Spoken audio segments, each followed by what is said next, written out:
I'm turning now to the Gospel of John, chapter 13 and verse 36. Voy ahora al Evangelio de Juan, capítulo 13, versículo 36. El Evangelio de Juan 13, 36. Le dijo Simón Pedro, Señor, ¿a dónde vas? Jesús le respondió, a donde yo voy no me puedes seguir ahora, mas me seguirás después. Y nuestro tema es cómo Cristo edifica nuestra fe. Y llegamos a este capítulo, como ustedes saben, a la noche de antes del Calvario. Y los discípulos están reunidos en el aposento alto. Y aquí tenemos el discurso del aposento alto. Puesto que el ministerio público de nuestro Señor y Salvador Jesucristo ya terminó, y ahora simplemente está instruyendo a sus discípulos antes de permitir que fuese arrestado y fuese juzgado y fuese crucificado y muerto. Y su discurso a sus discípulos va hasta el final del capítulo 17. Abarca todo eso. Y después salen y van al monte de los olivos y van al huerto de Getsemaní, etc.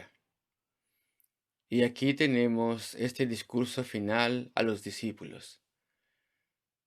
Y podemos desalentarnos o confundirnos un poco, tal vez, no desalentarnos, confundirnos un poco debido a los versículos finales del capítulo 14 que termina diciendo, levantaos, vámonos de aquí. Pero a pesar de que se levantan de esa posición reclinada en la cena del Señor y la primera parte del discurso se termina y entonces los discípulos se levantan listos a salir de ese lugar para ir al Monte de los Olivos, parece ser que a pesar de todo ello, en ese momento el discurso no terminó, sino que siguió y sigue a través del capítulo 15 y el capítulo 16. Y después termina la oración. Y podemos imaginarnos en ese discurso final, y al final el Señor toma su postura para orar, y entonces ora esa gran oración sacerdotal en el capítulo 17. Y después avanzan y se van. Algunas personas piensan que los capítulos 15 y 16 sí fueron dichos en el aposento alto, pero antes. Sin embargo, Juan, con un par de excepciones, tiende a ser bastante cronológico en sus narrativas, y él nos dice que eso es así, de modo que es más probable, creo yo, aunque no podemos tener certeza total, pero creo yo que este discurso sigue el orden que tenemos en los capítulos 13, 14, 15 y 16, lo cual termina en esa gran oración sacerdotal. Pero estamos de vuelta en el capítulo 13, versículo 36. Aquí vemos algo de las imperfecciones del entendimiento de los discípulos. Y el Señor en el versículo 33 les había dicho, hijitos. Y claro, eso Él lo dijo para mostrar su amor a ellos. También al mismo tiempo, en cierta manera, ante sus ojos, ellos serán así como niños, pequeñitos, debido a su entendimiento. Y este discurso final tiene que corregirlos y aclararles ciertas cosas esenciales antes de poder ir y sufrir y morir. Y él ya había resucitado de los muertos, había subido al cielo. Después, al final de todo esto, claro, y cuando pasa eso, la misión evangelística cae en los hombres de los apóstoles. Y entonces vamos a ver un poco de sus limitaciones. Versículo 36, le dijo Simón Pedro, y acuérdense, le está representando a todos en este punto, él todavía no entiende que Cristo está a punto de morir. Y tampoco entiende que está a punto de morir como el sacrificio supremo por el pecado. Y entonces Simón Pedro dice, Señor, ¿a dónde vas? Y a medida que avanzamos estudiando el evangelio, las narrativas de los evangelios, nos damos cuenta que Cristo muy claramente ya les ha dicho 3 veces, incluso antes de ir a Jerusalén esta última vez, les dijo, voy a ser arrestado. y voy a ser llevado por manos malvadas y voy a ser crucificado y matado. Y después me levantaré una vez más de los muertos. Y por lo menos 3 veces ya se los había dicho, si es que entendemos la narrativa del Evangelio bien. Pero bueno, hay personas que dicen que les dijo 4 o 5 veces, pero con toda certeza por lo menos 3 veces se los había explicado ya. Estos eventos ya se los había explicado, pero no lo habían entendido.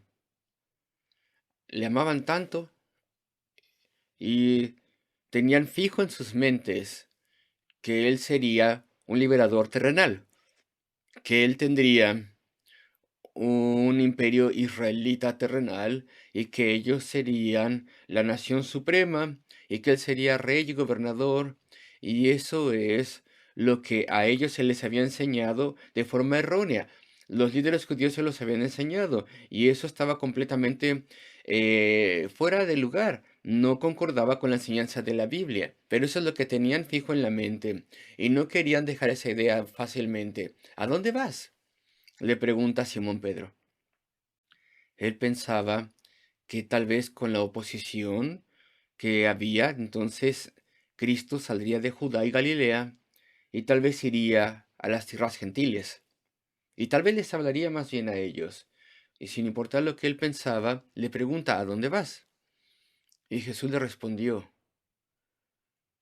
de una forma no muy clara, como oculta si tú quieres. Dice, a donde yo voy no me puedes seguir ahora. En otras palabras, voy, a pesar de que habla de una forma encubierta, si tú quieres, dice, voy a sufrir y morir. Y no es tiempo de que tú me sigas. Todavía no. La iglesia tiene que ser establecida.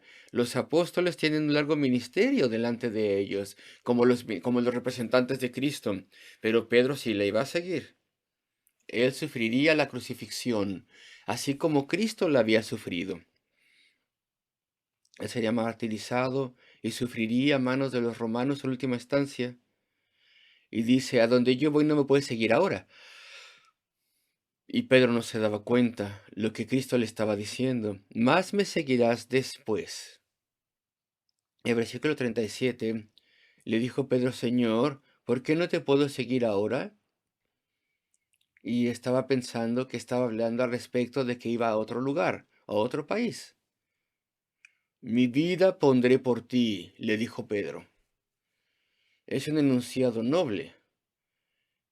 Tenemos aquí el gran enunciado noble de Pedro, pero Pedro no se conocía bien a sí mismo. Y lo mismo pasaba con los otros discípulos. A pesar de que habían estado con Cristo 3 años, no tenían la fe necesaria para poder dar su vida por Él.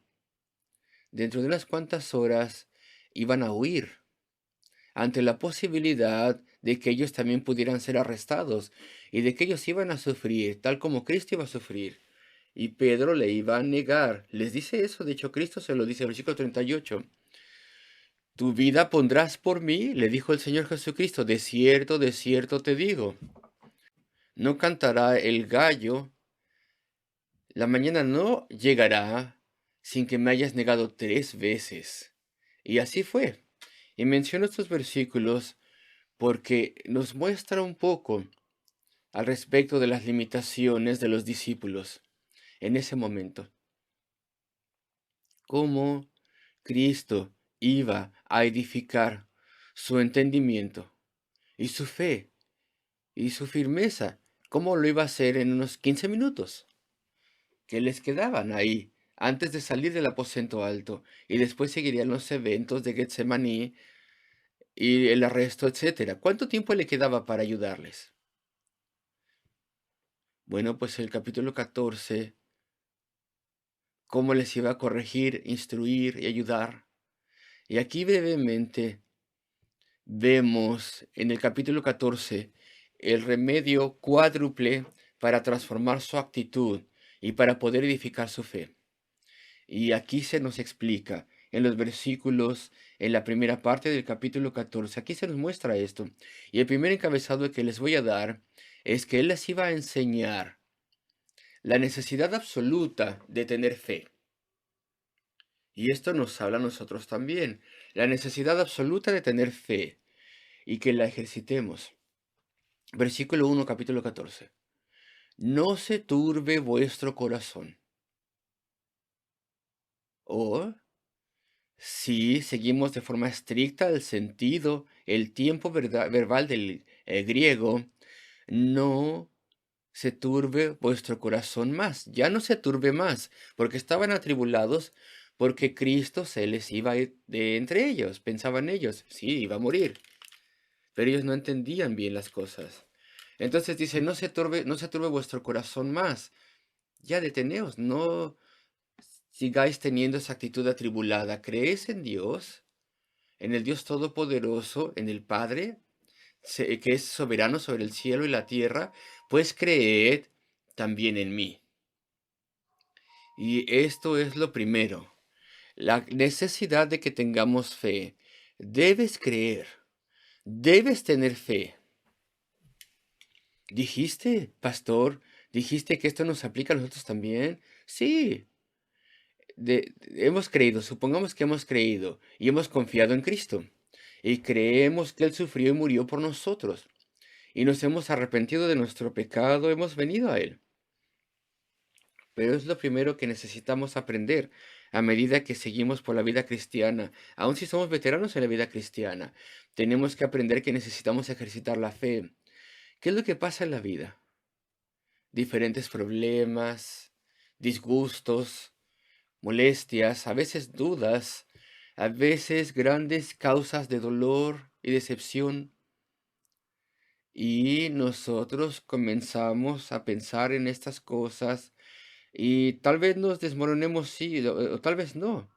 Nos hagamos pedazos o no, tal vez tengamos autocompasión, tal vez no. Tal vez haya recriminaciones y no ejercitamos la fe. La fe en el plan providencial de Dios, porque Él conoce nuestras circunstancias. Él sabe lo que me está pasando. Y yo debo creer en sus promesas y su bondad. Y debo confiar en Él. No debo permitir que estas dudas y temores estén en mi mente constantemente y me controlen y me derriben. Entonces tenemos que ejercitar la fe. Y eso es vital para los discípulos. Hay que dejar esa tribulación en el corazón. No se turbe vuestro corazón, ya no, no más. Ese es el sentido del griego. ¿Creéis en Dios? Cree también en mí. Ellos tenían que creer que Cristo sabía lo que estaba haciendo. Ellos tenían que creer literalmente las palabras que se les estaban diciendo. Él iba a sufrir y morir, y se iba a levantar una vez más, e iba a tomar una vez más su lugar con el Padre en el cielo, y ellos serían sus representantes. Y esto es una salvación espiritual. De modo que el primer encabezado es el ejercicio de la fe. Estos versículos en el Evangelio de Juan están muy bien organizados. Suena muy condescendiente decirlo, porque Juan estaba hablando siendo inspirado por el Espíritu de Dios. Pero tengo que mencionar esto para poder entender bien el sentido. Estos versículos son secuenciales, son organizados, son versículos lógicos. Y lo que pasó en ese aposento alto es que primero que nada, Cristo pone delante de ellos 4 puntos vitales, enseñanzas, exhortaciones. Y viene uno después del otro, en secuencia lógica. Y Juan de forma hermosa lo reproduce. Podemos ver aquí el orden. Entonces el primero que menciono es justamente el ejercicio de la fe. Ese es el remedio número uno, la fe. La fe debe ser ejercitada. Y ahí tenemos el deber de creer. Y si vemos el versículo 10, vemos que prácticamente se repite. La idea, ¿no crees que soy yo en el Padre y el Padre en mí? Y es un asunto de la fe, versículo 11. Creedme que yo soy en el Padre y el Padre en mí. De otra manera, creedme por las mismas obras, la evidencia que habéis visto. Y versículo 12. De cierto os digo, verdaderamente os digo, un enunciado muy solemne, el que cree en mí hará grandes obras, etcétera. Entonces, el primer remedio para los altibajos de los discípulos y su entendimiento y su fe es el ejercicio de la fe. La fe siempre debe ser ejercitada. Y esto nos lleva al segundo gran remedio para los discípulos. Ellos necesitaban saber esto también. En el versículo 2 está lo que seguía. En la casa de mi padre muchas moradas hay. Si así no fuera, yo os lo hubiera dicho. Voy pues a preparar lugar para vosotros. El segundo remedio es que ellos tenían que entender que su misión tenía un objetivo celestial. Él no había venido para poder establecer una situación mejor entre los judíos en la tierra. Él había venido para asegurar el cielo, conseguirlo, ganar el cielo a nombre de millones y billones de pecadores necesitados. Él había venido para poder asegurar la vida eterna para muchísimas almas. Y esto trata respecto de la eternidad. El gran objetivo de la fe cristiana y de la vida cristiana es el más allá, la eternidad gloriosa. Y Cristo ahora enfoca sus mentes en ello. Y poco tiempo antes de estos eventos, habían estado peleándose entre ellos, debatiendo entre ellos de forma muy indigna, diciendo quién será el más grande en la corte del Señor Jesucristo cuando Él venga en su reino, en su poder. Pensaban que todo eso era terrenal, pero no era terrenal. Les dice es algo celestial. Y dice, voy a preparar un lugar para vosotros. En la casa de mi Padre muchas moradas hay. No tiene sentido. ¿Cómo puedes tener, en inglés dice mansiones, cómo tener mansiones en una casa? Pero el español dice moradas. Algunas de las traducciones modernas intentan resolver el problema traduciendo la palabra que en el original que el griego se traduce como moradas o mansiones y utiliza la palabra cuartos, habitaciones. Pero el griego dice, en la casa de mi padre hay muchas residencias, muchas moradas. Está bien en español. Y la traducción inglesa es buena cuando interpretan el griego y lo traducen como mansiones. Y traducirlo cuartos o habitaciones es simplemente perjudicar la traducción. En la casa de mi padre. ¿Y por qué el Señor dice casa? ¿Por qué no dice, por ejemplo, en el cielo? La gloria celestial espaciosa. No, dice más bien casa. ¿Por qué? Pues porque esto indica que en la gloria eterna, aunque sí habrá inmenso espacio, pues aún así somos una familia. Millones de personas, billones de personas que han sido salvas por Dios. Un día en esos cuerpos glorificados, morando en esa gloria eterna celestial. Y aún así se utiliza el término casa y esto nos muestra que habrá una unión extraordinaria espiritual, un parentesco extraordinario y cada uno se conocerá a los demás y lo mejor de todo es que todos conoceremos al Señor. Así que tiene que ser el término casa para poder dar esa impresión de familiaridad, a pesar de que esa inmensa escala y en esa casa hay muchas moradas, muchas residencias. Mansiones está bien, porque serán moradas espléndidas, pero estamos hablando de forma espiritual, desde luego. En ese hogar familiar tan grande como será, en el espacio que ocupará y en la cantidad de personas que estarán allí, cada unidad, cada persona tendrá bienaventuranza eterna y tanto conocimiento y santidad y gloria y acceso al Salvador y cosas maravillosas y alabanza y adoración. Y solamente pues, se puede describir esa gloria y felicidad y bienaventuranza y realización en términos de una mansión, no en términos de un cuarto. Un cuarto, eso no sirve para nada esa traducción. Entonces, ese es el vocabulario. Y la traducción inglesa yo creo que está bien. Mansiones. En la casa de mi padre muchas moradas, muchas mansiones hay. Si no fuera así, yo os lo hubiera dicho. Se os está dando una revelación completa de la verdad al respecto del futuro. No habrá descubrimientos sorprendentes que después de todo, no todos los que son salvos, no todos ellos tendrán un cuarto en el cielo. Eso es impensable. Se nos está diciendo todo, verdaderamente todo. Pero su mente está llevada enfocándose a la eternidad. Ahora, el objetivo, dice el Señor, el objetivo, perdón, no es el tiempo presente, sino el objetivo es el futuro, la eternidad. Ahora es el tiempo de buscar a los elegidos de Dios, y después el cumplimiento y la gloria, versículo 3. Y si me fuese y preparase lugar para vosotros, volvería una vez más y os recibiré a mí. Es el regreso del Señor. De modo que donde yo estoy, vosotros también podáis estar.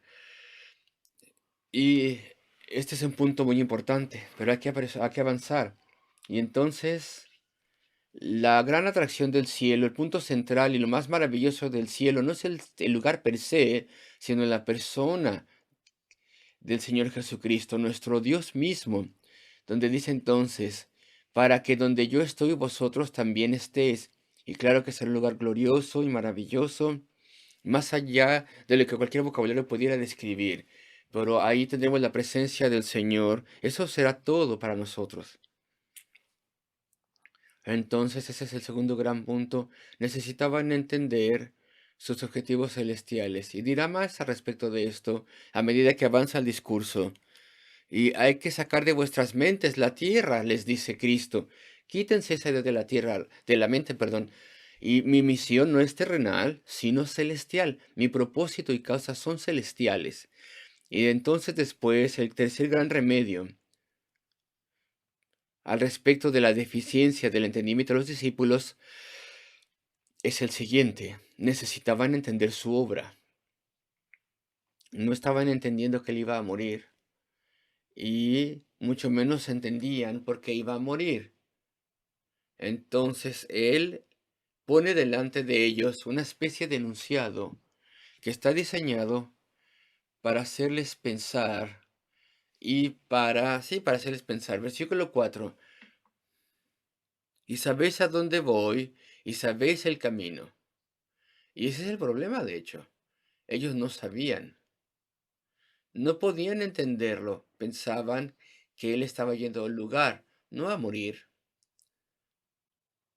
Y esto es para poderles ayudar. Y sabéis a dónde yo voy y sabéis el camino. Y Tomás dice, ¿cómo? Y Tomás habla y les representa a todos.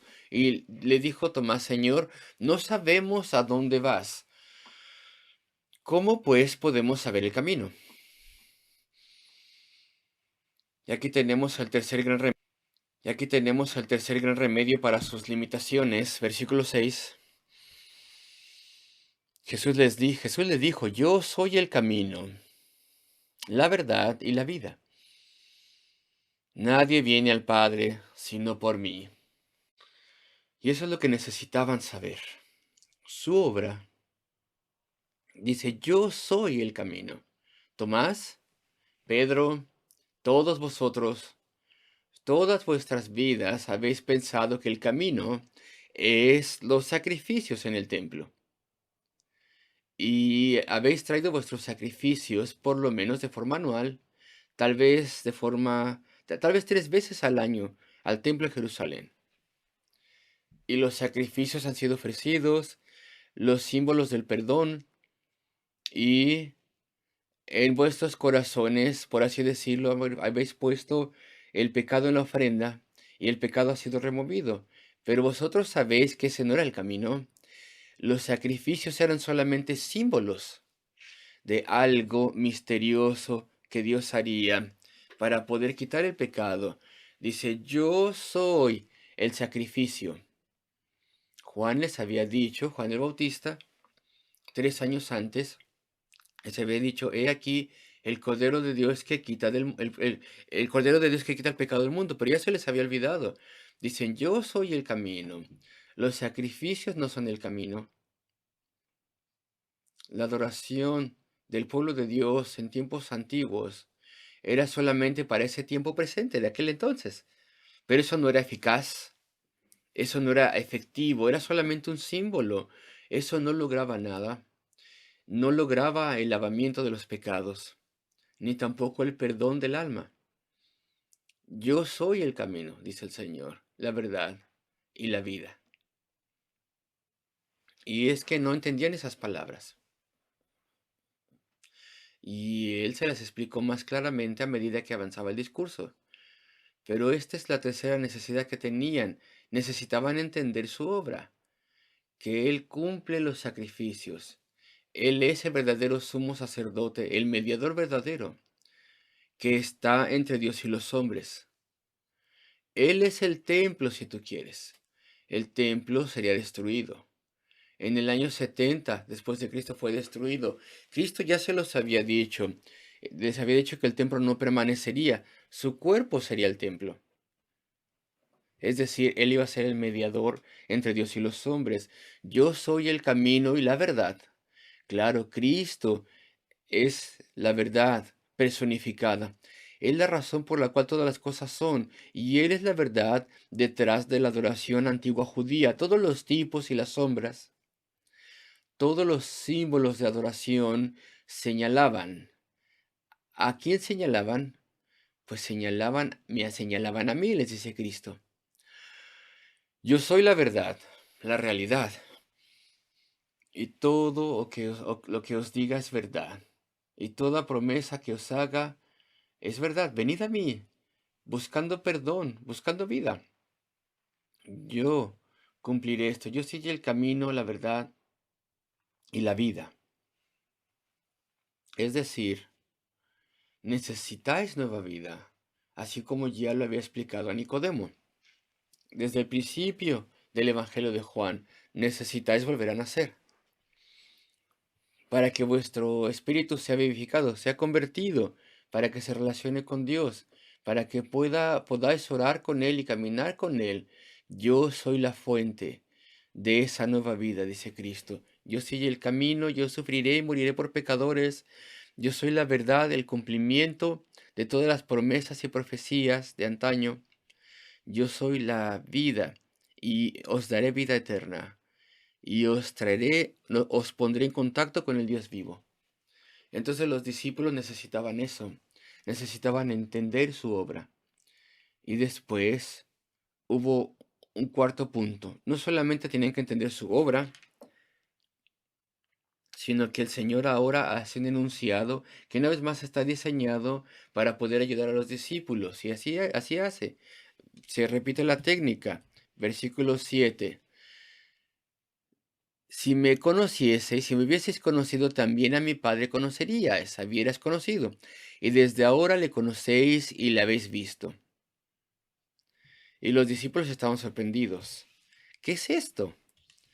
Si me conocieseis, también a mi Padre conocerías. Y esta vez es Felipe el que lo dice. Y él hace la pregunta. Y representa los pensamientos de todos los discípulos. Versículo 9 o versículo 8. Felipe le dijo, Señor, muéstranos el Padre. Muéstranos al Padre y nos basta.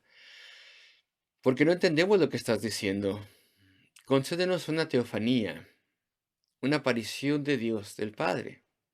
Si tan solo pudiéramos ver al Padre, estaríamos satisfechos. Creeríamos cualquier cosa, mucho más profundamente de lo que tú nos dices. Él mordió el anzuelo, si tú quieres. Y es que no entendían completamente que Cristo era prácticamente el Padre. Porque Él es Dios, es igual al Padre. No entendían el estatus de Dios, perdón, de Cristo. Sí, es una persona separada al Padre, absolutamente distinta, compartiendo la misma esencia divina, siendo un Dios, pero Él era una persona diferente, distintiva dentro de la deidad, compartiendo todos los pensamientos y valores y conocimiento, pero no lo entendían. Entonces él puede decir, si me conocieseis, y verdaderamente no tenía ninguna excusa. Ellos habían visto los milagros, habían visto su carácter sin pecado, se habían dado cuenta que él conocía todas las cosas, que él podía leer sus pensamientos, que él era todopoderoso, era invencible. Y con toda certeza, él se describió a sí mismo como el Hijo del Hombre. Y vemos en el libro de Daniel que ese es un título divino, es una descripción de Dios. Y aún así, ellos todavía no lo entendían por completo. Decían, creemos que tú eres el Hijo de Dios, pero de alguna forma pensaron que era muy diferente, que no era exactamente Dios. Si me conocieses, si me hubieras conocido, también habrías conocido a mi Padre, también conocerías a mi Padre. Y entonces se hace este tercer punto, el que tenían que entender profundamente y completamente su verdadera deidad, su completa deidad, perdón. Es decir, que Él era Dios, así como el Padre es Dios. Y también el Espíritu Santo es Dios. Entonces la respuesta de Cristo, versículo 9. ¿Tanto tiempo hace que estoy con vosotros y no me has conocido, Felipe? ¿No me has conocido? ¿Acaso no has reflexionado al respecto de estas cosas? ¿Acaso no has obtenido las conclusiones obvias? ¿Acaso no has pensado al respecto de esto? ¿Acaso no te has maravillado y no te has sorprendido ante estas cosas y no has visto tu gran privilegio de que eres un discípulo de la segunda persona de la deidad? El que me ha visto al Padre. ¿Cómo pues dices tú, muéstranos al Padre? Si Cristo tan solo hubiera sido un hombre falible, pues se hubiera sentido con gran dolor, aflicción, pero claro, estoy hablando tonterías porque Él es Dios, Él es perfecto. Y entonces Felipe recibe esta paciente o gentil, perdón, paciencia de parte de Dios. ¿Cómo dices tú, muéstranos al Padre? ¿No crees que yo soy en el Padre y el Padre en mí? Tanto que las palabras que yo os hablo, no las hablo por mi propia cuenta, sino que el Padre que mora en mí, Él hace las obras. El Padre y yo somos exactamente lo mismo, pensamos exactamente lo mismo, sino que el Padre que mora en mí, Él hace las obras. Son iguales, son divinos, son diferentes, y aún así son lo mismo. Versículo 11. Felipe dice, le dice él a Felipe, creedme que yo soy en el Padre y el Padre en mí. De otra forma, de otra manera, creedme por las mismas obras, lo cual no significa creedme solamente por nuestra misión. Dice, creedme viendo la evidencia, creedme viendo esa evidencia. Habéis visto obras maravillosas. ¿Cómo explicáis esas cosas? ¿En qué estáis pensando? Con toda certeza entendéis que estáis observando un poder divino. Y esa es la necesidad de entender no solamente su obra, sino entender quién era Él, su verdadera naturaleza. Y después, si podían entender eso, versículo 12, entonces podían recibir su gran tarea y comisión. De cierto os digo, el que en mí cree, las obras que yo hago, Él las hará también. Y aún mayores hará, porque yo voy al Padre. Podían recibir esa comisión, la comisión suprema de hacer las obras de Cristo, en vez de Él, en lugar de Él, siempre que entendiesen primero la necesidad de la fe. Punto número 2, el objetivo celestial, es decir, que Él vino a ser un Salvador eterno celestial, no un Mesías terrenal. Punto número 3, si ellos podían entender su obra en la cruz del Calvario, es un cumplimiento de todos los sacrificios, es el camino, la verdad de la vida. Y punto número 4, si ellos de verdad podían entender su estatus, es decir, que Él es Dios igual al Padre, miembro de la deidad eterna. Si podían entender esas 4 cosas, podían ser instrumentos en las manos de Dios, podían ser usados por Dios como sus representantes en la tierra. Lo mismo pasa con nosotros. Tenemos que aferrarnos a esas 4 cosas. Y en los capítulos 15, 16 y 17, o más bien 15 y 16, se explican mucho más antes de que termine el Señor con esa gran oración. Si podemos entender siempre, en toda situación, la necesidad de que ejercitemos fe y confiar en Él, si podemos entender el objetivo celestial. Y hace tiempo, cuando el Evangelio se pudo proclamar en Europa del Este libremente, en la década de 1990, y la persecución terminó en los países de Europa del Este, y los países estuvieron abiertos a tener ayuda extranjera, y las iglesias occidentales enviaron fondos para ayudar a los creyentes, pues algunas iglesias, no todas, en absoluto no, solamente algunas iglesias se construyeron como palacios, si tú quieres.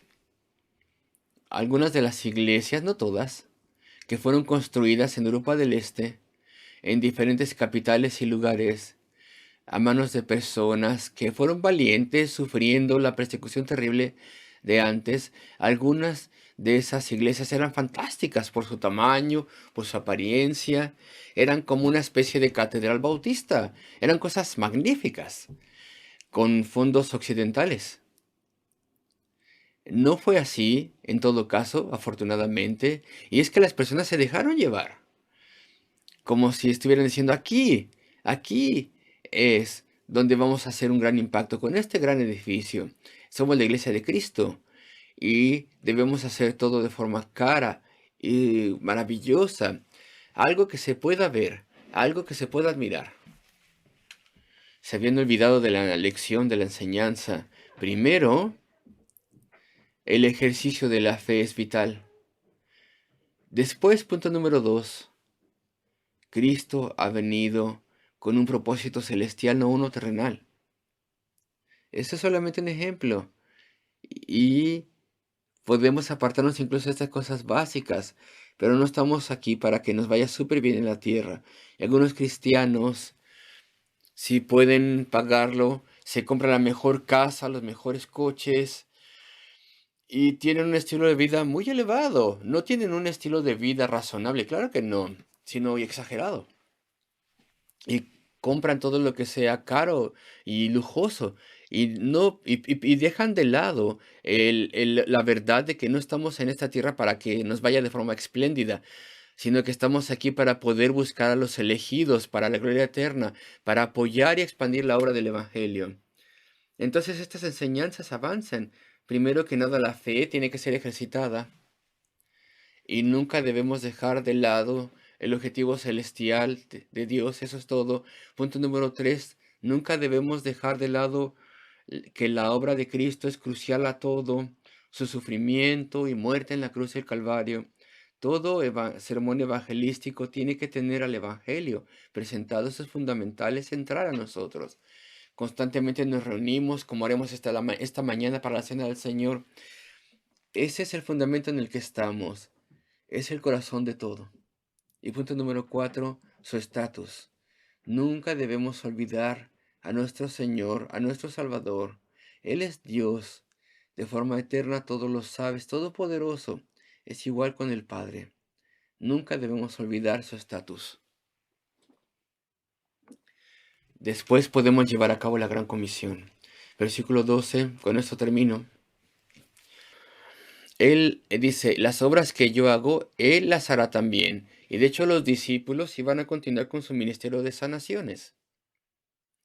Los milagros de sanar que los discípulos obraron en los primeros años de la iglesia cristiana, en esos años fundamentales, eran autentificaciones para los discípulos. Les autentificaban, mostraban que eran genuinos. Y las personas sabían, y en particular a los judíos, sabían que verdaderamente habían visto al Señor resucitado, su testimonio era verdad. Ellos pudieron hacer incluso sus obras de sanación, de sanidad, pero claro que esas obras terminaron con ellos cuando ellos murieron.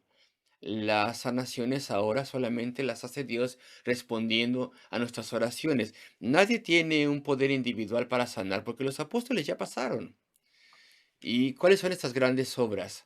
Las obras que yo hago, Él las hará también y aún mayores hará.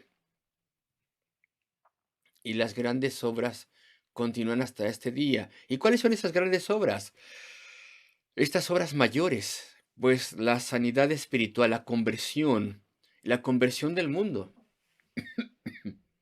Cristo obraba, gentiles fueron bendecidos, claro, pero sobre todo Cristo obró entre los hijos de Israel, y los discípulos obrarían más allá de los hijos de Israel. Llegaría hasta los samaritanos ellos y a todo el mundo gentil. Entonces serían mayores obras. La iglesia sería extendida de forma internacional a toda nación bajo el cielo. Y las personas serían convertidas.